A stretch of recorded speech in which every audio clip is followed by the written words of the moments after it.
Every tree has roots, every life has branches, and every adoption has a story. Some stories begin with questions, some begin with loss. All of them are rooted in love and the search for connection.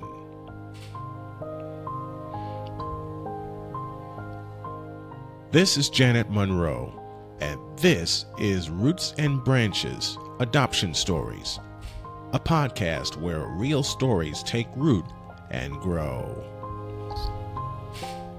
Because the more we share, the more we understand, and understanding helps us grow.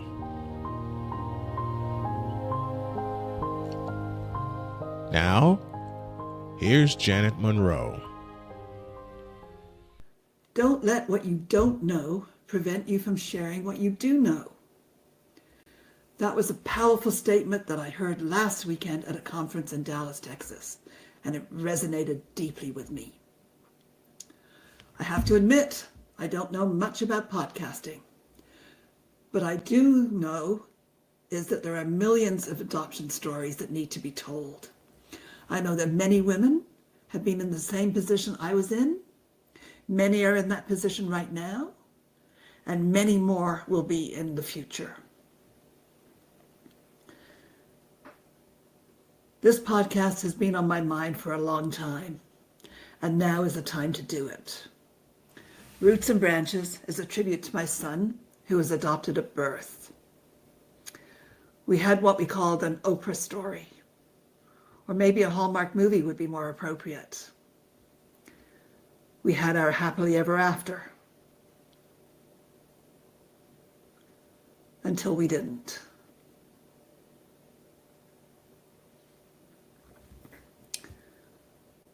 For too long now, adoption has been a taboo subject. It's time to open up communication so that no one has to feel alone in their experience. Why Roots and Branches? I love this name. It evokes the feeling of a family tree, but in this case, one that is more complex and emotional than the norm. The roots symbolize the beginnings. It's the birth parents, the adopted parents, and the adoptee. It's where every story starts. The branches, they symbolize the far-reaching effects of those beginnings. Adoptees today want to connect with their birth parents. They want to know what happened. But when they connect, their lives change forever.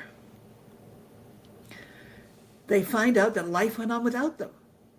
And they learn they're a part of a family with brothers and sisters, aunts, uncles, cousins. Birth parents learn they have grandchildren and sometimes great-grandchildren. People we couldn't have imagined at the time of birth, but whose lives are forever shaped by those roots.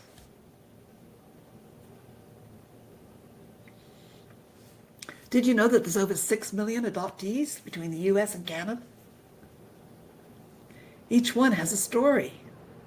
They come from different backgrounds, cultures, generations. Their experiences are woven with love, loss, resilience, and discovery. These stories aren't just personal histories. They connect families, reunite loved ones, and reveal both the complexities and the beauty of family dynamics. At Roots and Branches Adoption Stories, we believe these voices deserve to be heard. By sharing these experiences, we can foster understanding, we can provide comfort, and we can remind everyone touched by adoption that they are not alone.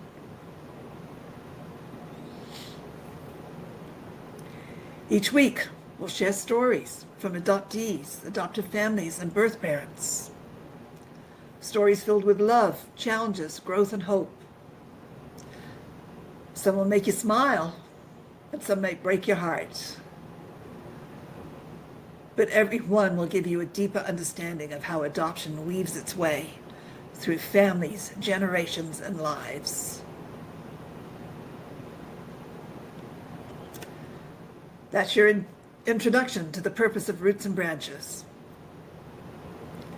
The questions to you are, has adoption affected your life? Do you have a story you would like to share? Do you know someone with a story to tell?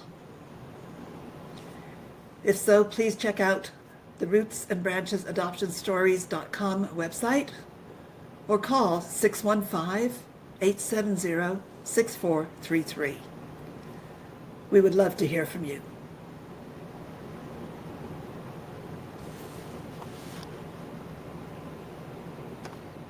So let's dive into today's episode, the story of Dwayne T., Part 1.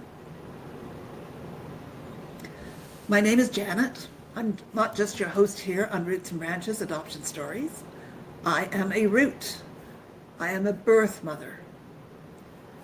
On June 2nd, 1970, I gave birth to my son, Kenneth Harold Curtis, at Misericordia Hospital in Winnipeg, Manitoba. 10 days later, he left the hospital with another mother.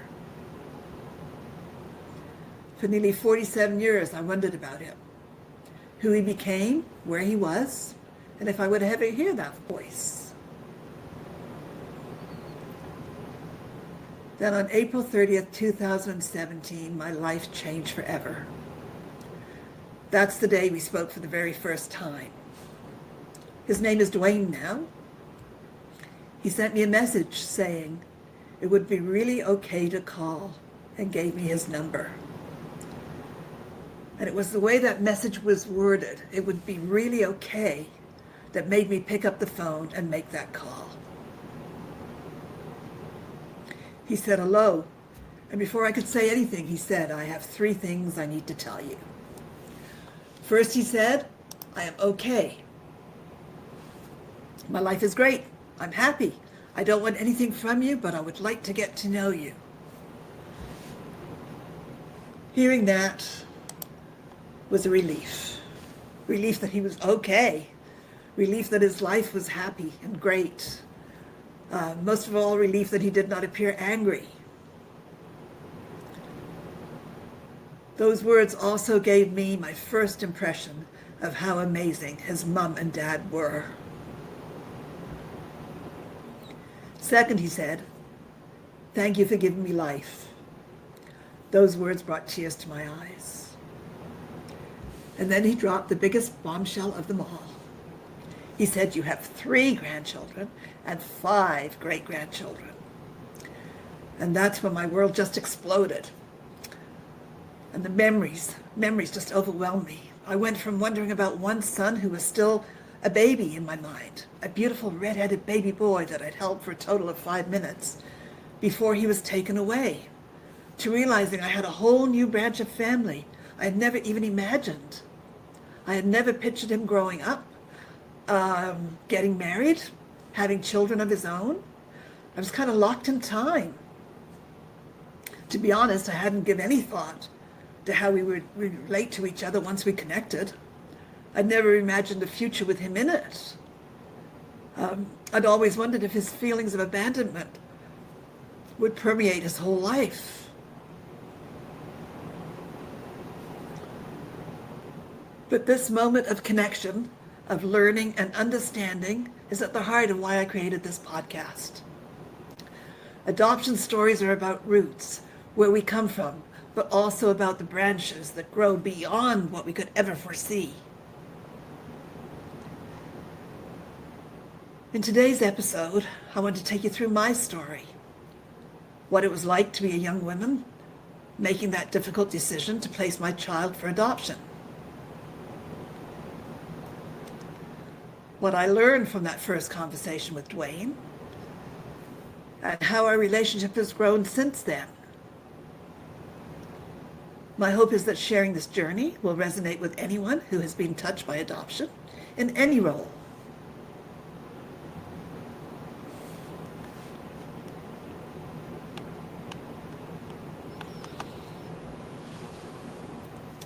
In order to understand the choices I made, it's important for you to understand where I came from.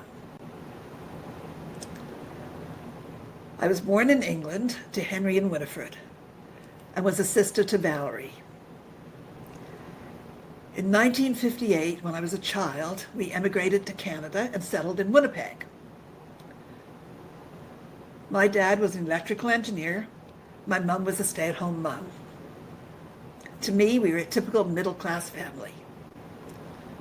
My parents put us to bed every night, read us a story, and always gave us a kiss goodnight. Got us up in the morning to go to school, made our lunches. My mom made our bed every day. Didn't have to do any of that.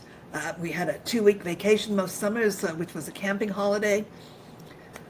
And though my parents, though, were very British in their ways. They were reserved, they were proper, they were always polite. I never doubted that I was loved and cared for. Our home was stable and safe. We always had what we needed, though not always what we wanted, I wanted a pool, wanted a dog, didn't happen. Those early years shaped me in so many ways.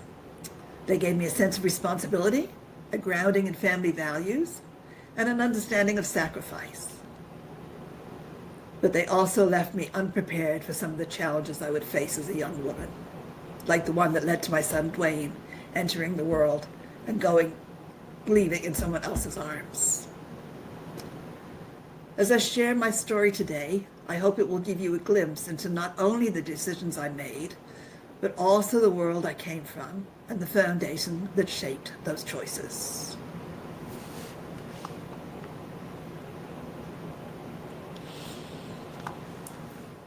Like every one of you, my whole life is a story.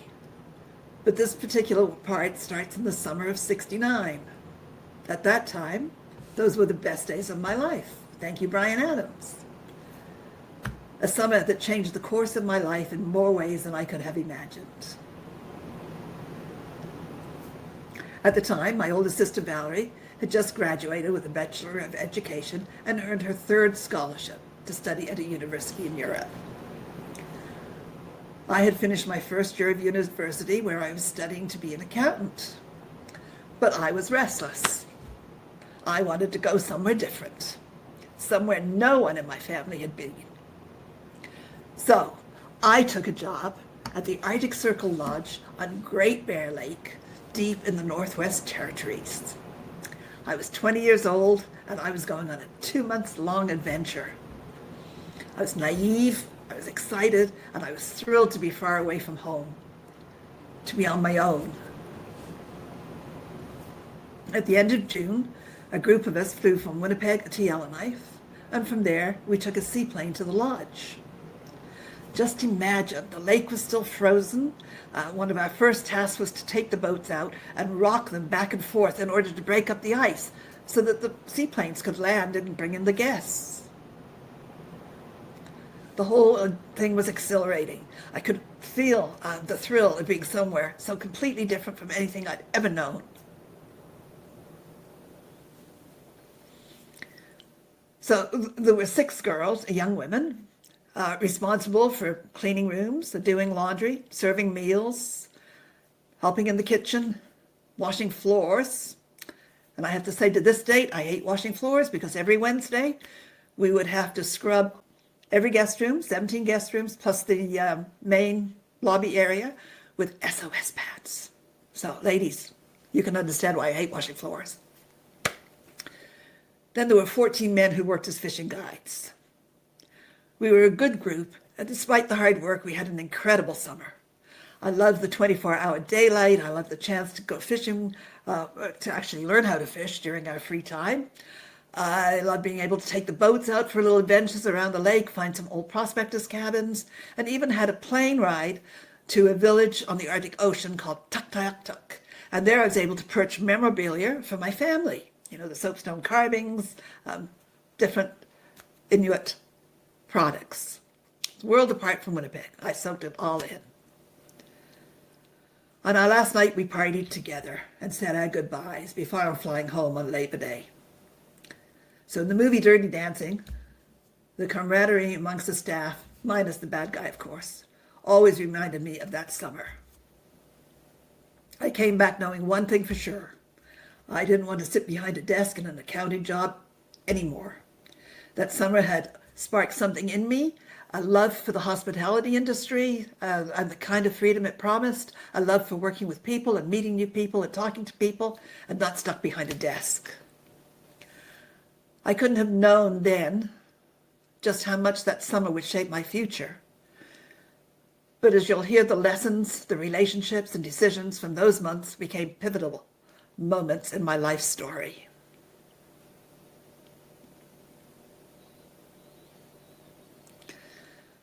So let's look at the choices I made after that unforgettable summer and how they led me to where I am today.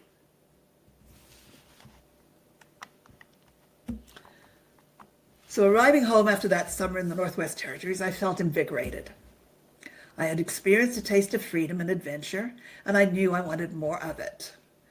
Within a week, I landed a job in the hospitality industry, working at a downtown Winnipeg hotel. It felt like the beginning of an exciting future. Meanwhile, my sister had just returned from France, engaged to Harold, a man from Denmark.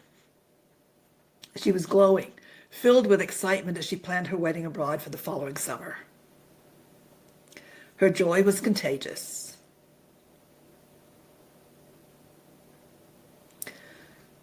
Six weeks later, I began to realize there was something physically wrong with me. I noticed that my boobs hurt. I noticed that I was getting tired more often. And I hadn't had a period. At first, I blamed it on the midnight shifts at the hotel that I was working, the swing shifts, days, evenings, nights. My parents didn't approve of the area I worked in, so when a family friend offered me a regular office job, I took it. Didn't want to, but I did for health reasons. But even with the stable hours, nothing changed. Deep down, I already knew the truth. I was pregnant. And I was terrified. Questions swirled endlessly in my mind. What do I do? What can I do? Who can I tell? What kind of life can I give this baby? I couldn't see a future no matter what, for myself, let alone for a child. I felt like my whole world was collapsing and I was completely alone. I knew I had to make a decision, so I sat down and I weighed my options. The first option I thought of was abortion. Maybe I could do that and then nobody would have to know that I'd been pregnant. But back then it was illegal and it was dangerous and it was not something I could even really consider. It went against my beliefs. The second option was adoption. It would mean carrying the baby to term, but could I do that? Could I carry a child, feel them grow inside me, and then let them go? The third option was raising the child myself. But in 1969, being an unwed mother carried a harsh stigma. People would see me as a failure, a loose woman. My child would be labeled a bastard. I didn't want that life for my child or myself. And I knew marriage to the baby's father wasn't the answer either. It would have been a path to unhappiness, an inevitable divorce. I'd still be a single mom. I grew up in a home with two loving parents, and I wanted the same for my child. I made up my mind. Adoption was the best choice for my baby. They deserved two parents who wanted and loved them, who could give them a stable and happy life. But deciding wasn't the end of it. Now I had to get through the remainder of the pregnancy, and how was I going to do that? I needed the support of my family. I wanted so badly to tell my mom and dad together. We'd sit and we'd have dinner, and then my dad would go and sit in his chair with a newspaper, and my mom would curl up on the couch with either part of the newspaper or a book. And I would sit there and look at from one to the other and rehearsing in my head the words that I needed to say, but they wouldn't come out. Night after night, I would retreat to my room, crying into my pillow and praying for the strength to tell them together. Eventually, I confided in my sister, and I still remember the look on her face, shock followed by sadness. Years later, she told me she used to cry for me at night, unable to reconcile her happiness with my despair. With her encouragement, I finally worked up the courage to tell my mom. I remember sitting in the living room, my hands trembling as I spoke the words, "Mom, I've got something to tell you. I'm pregnant." So she sat in silence for a moment, her face unreadable. And then she says, "Oh, Janet, how are we going to tell your dad?" Oh, and then I broke and told her how I'd wanted to tell them together, but I couldn't do it. And I left it up to her to tell my dad. I couldn't bear to do it myself. When I look back, I wish I'd had the strength to tell them together. It's something that I still feel ashamed of. And I would say that looking back on 75 years, that was the hardest thing that I've ever had to do. And I wasn't able to do it. My parents wanted to meet the baby's father, and so arrangements were made. One evening he came to our home with his parents. We sat around the living room, the hair heavy with tension. My parents asked him about his intentions, whether he would marry me. His parents didn't really say much, though their presence was noted. But I spoke up and I said, "There's no point in getting married, only to divorce later," I said firmly. "This baby deserves stability, and we can't provide that together." I think that was the moment when my parents began to truly understand my decision. Gordon, his parents, left our home, never to be heard from again. He didn't know he had a boy. He didn't know the birth date. He knew nothing. There was talk of my parents adopting the baby themselves, but that didn't feel right. They were older, and I couldn't imagine raising my child as my sibling. Adoption, I knew, was the only answer.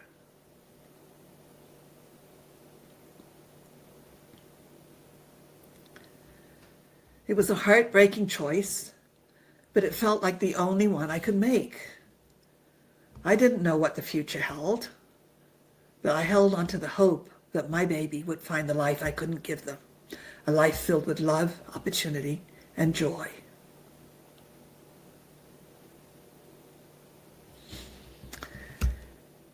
After I told my family, life didn't get easier. My dad, who'd always been a steady presence, barely spoke to me. He wouldn't even look at me. I knew he was disappointed, but there was nothing I could do to change what had happened. By Christmas, I quit my job. In the new year, arrangements were made for me to live with a family. Essentially, I was hidden away. In exchange for room and board, I looked after two daughters, getting them off to school, making lunches, tidying the house, doing laundry, whatever was necessary. Sundays were my only day off. My dad would pick me up and take me home for the day. But the silence was suffocating. The car rides were the most difficult. My only reprieve was when a friend joined us for dinner, filling the silence with her chatter. And that was my life for the next 5 months. Then came the morning of June 2nd, 1970. I woke up early to a wetness between my legs, confused about what was happening. My water had broken. I was taken to the hospital where my mom and the social worker met me. The labor is a blur. I don't remember the pain or even the exact moment he was born. But I do remember holding him for a few precious minutes. He was a beautiful baby boy with a head full of bright red hair, just like mine. Yeah. Those moments felt eternal and fleeting all at once. It's saying hello and goodbye in the same breath. Because this was a closed adoption, I wasn't supposed to hold him or even see him. But the nurse, unaware that he was being adopted, had given me that gift.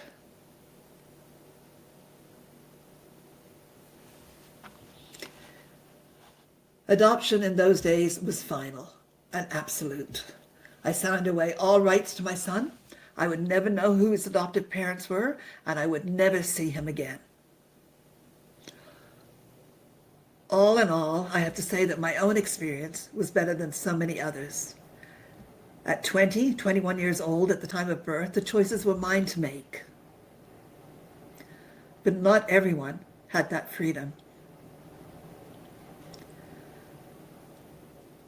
There were countless younger girls that were sent away to homes for unwed mothers, forced into silence and secrecy.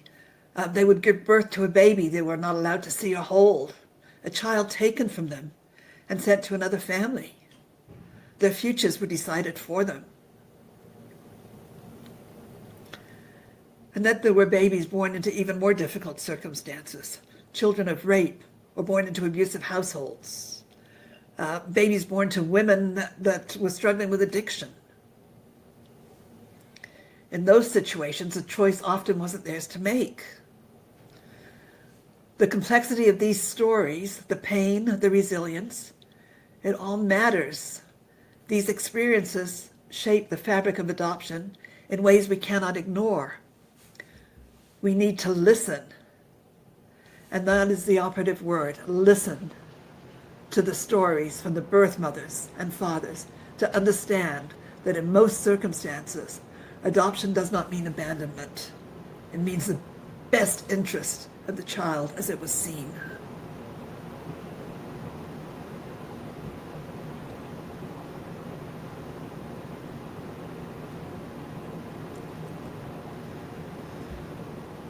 After the birth, life continued to be full of challenges.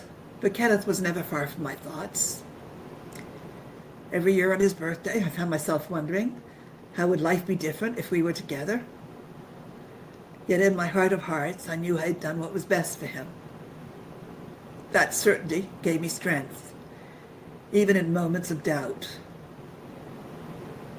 Over time, I learned to let go, trusting that one day, when the time was right, I would search for him.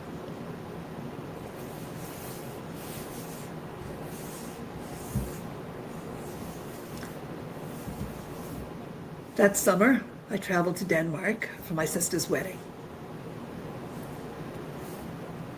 When I returned, I found a better job in the hospitality industry, a better hotel in a better location, and eventually I was transferred to Toronto in 1971 and remained in that industry for another 8 years. It felt good to be independent. My parents had moved to Montreal, and in 1978, while traveling on the train to visit them, I met the man who would become my husband. And that's another story. We started a business together, got married, and we had 2 children, a daughter named Jill and a son named Kenneth.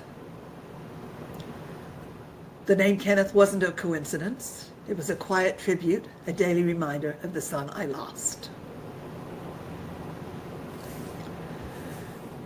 We settled in Barrie, Ontario, and life moved along.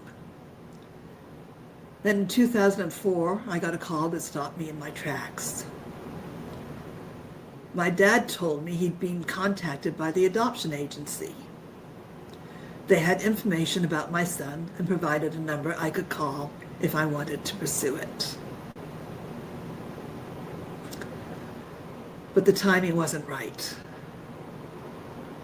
My husband, who knew about my son, gave me what I call the look, that knowing glance that said more than words ever could. He told me to do what I felt was right, but I knew reaching out would strain our marriage. My husband's experiences with his own children from a previous marriage had left scars. And I didn't want those preconceived emotions clouding my reunion with my son. So I waited.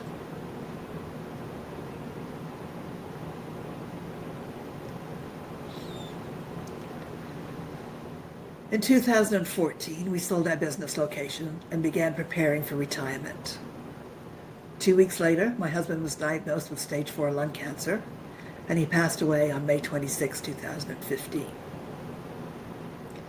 2 weeks after that, my dad fell in Montreal, and for the next year, I spent every week visiting him, ensuring he was cared for and his home was in order.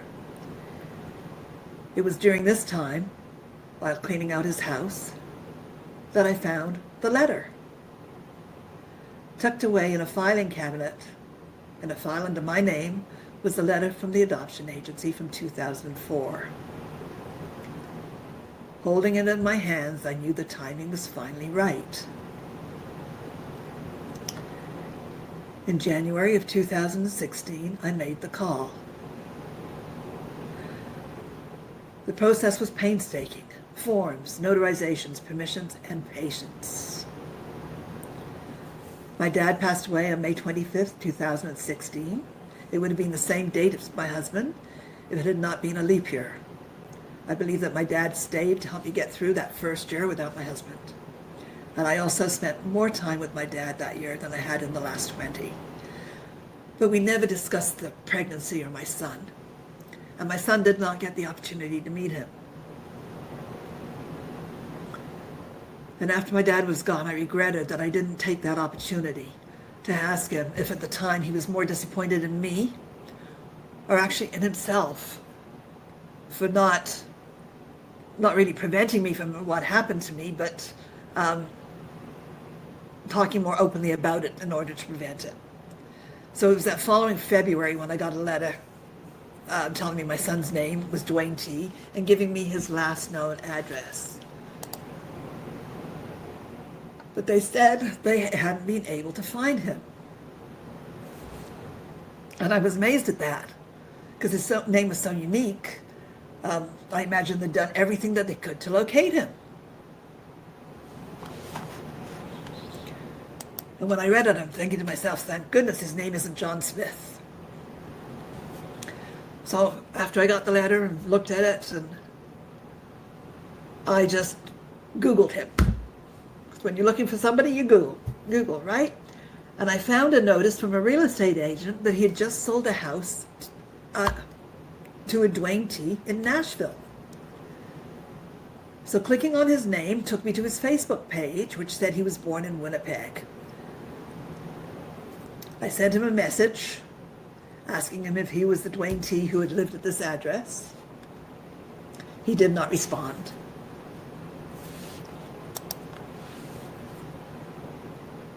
So I waited. My family, which included Jill, her husband, Jesse, and 2 children, along with my son, Ken, we were scheduled to drive to Orlando in May. And I figured I could stop in Nashville on the way home for a meet and greet. But only if I was able to contact him and make arrangements. I went back to his Facebook page and I found his business site, and through that found an email address.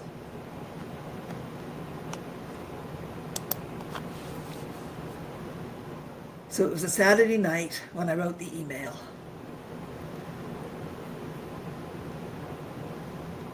With a copy of the letter from the adoption agency. So my finger hovered over the send button. What if he didn't want to know me? What if this wasn't the right time for him? But I knew I had to try. When I woke up the next morning, I checked Facebook, and there it was. He had friended me. My heart raced. That's when I received his message saying it would be okay for me to call. We talked for hours that first time. We shared stories. We laughed over coincidences and marveled at the way our lives had actually intertwined without us knowing. And even that summer, he was scheduled to visit Barrie for what they call the Boots and Hearts Festival, a concert, because he was doing audio and sound for a group that was coming. And it felt like fate was finally bringing us together. But over the next few weeks, I was an emotional wreck. First, it was all the memories that I had repressed for so long coming forward. Second was that feeling of loss for all that we had missed in our separate lives. And thirdly was the feeling of guilt that no matter what he said hung in the air. Until I realized that we could not change the past, we could only look to the future. My family would not let me go to meet him alone. It was decided that on our return from Orlando, the 6 of us would invade his home for breakfast. And you know, like a meeting, a blind date that you go on for lunch so that you have an out. By going for breakfast, that way we could say we had to leave to go home. But the timing was perfect for us.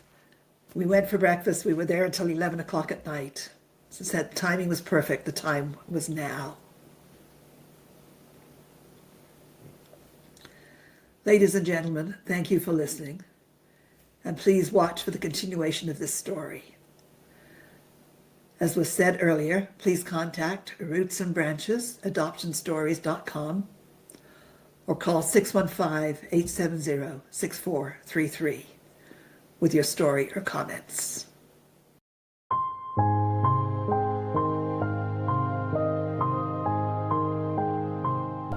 Thank you for tuning in to Roots and Branches, Adoption Stories, where every tree has roots, every life has branches, and every adoption has a story. Got an adoption story you want to tell? Want to learn more about adoption stories? Then visit rootsandbranchesadoptionstories.com.